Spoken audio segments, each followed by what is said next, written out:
শিবসাগর জেলার নাজিরা শিক্ষাখণ্ডের অন্তর্গত পহুসিং প্রাথমিক বিদ্যালয়ে অধ্যয়ন করা অধিকাংশ ছাত্রছাত্রীদের প্রায় 2 মাস ধরে খোলা আকাশের নিচে পড়াশোনা করতে হচ্ছে।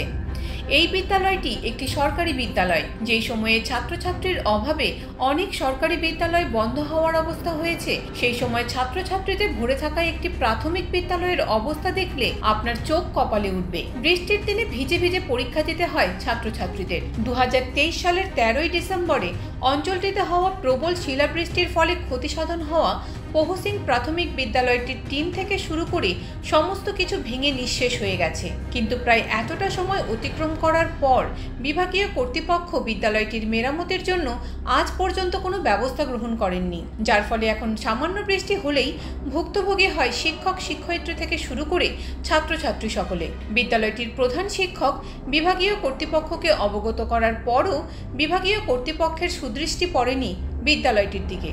তাই সকলেই সরকারের কাছে অনুরোধ জানিয়েছেন অতি শীঘ্রই বিদ্যালয়টিকে মেরামতি করে পাঠ্যদান করার উপযোগী করে দেওয়ার জন্য। এখন দেখার বিষয় রয়েছে পরবর্তীতে সরকার কি ব্যবস্থা গ্রহণ করে। যোৱা ডিসেম্বৰ মাহৰ 13 তাৰিখে যেটো শিলাবৃষ্টি হ'ল, সেই শিলাবৃষ্টিৰ ফলত আমাৰ বিদ্যালয়খনৰ গোটেই সম্পূৰ্ণ বিস্তৰ ক্ষতি হৈছে। তাৰ বাবে আজিলৈকে আমাৰ ল'ৰা ছোৱালীবোৰ ইমান কষ্ট কৰি পৰীক্ষাত বহিবলগীয়া হৈছে আৰু বিশেষকৈ মিড ডে মিল খোৱাৰ পৰা বিৰত হ'বলগীয়া হৈছে। কাৰণ বিৰত 20টা ল'ৰা ছোৱালীকে আমি মাতি আনি খুৱাবলগীয়া হৈছে, কাৰণ জেগা নাই।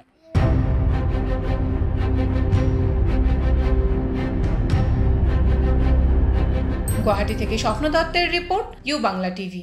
ইউ বাংলা টিভি, হৃদয় ছুঁয়ে যায়।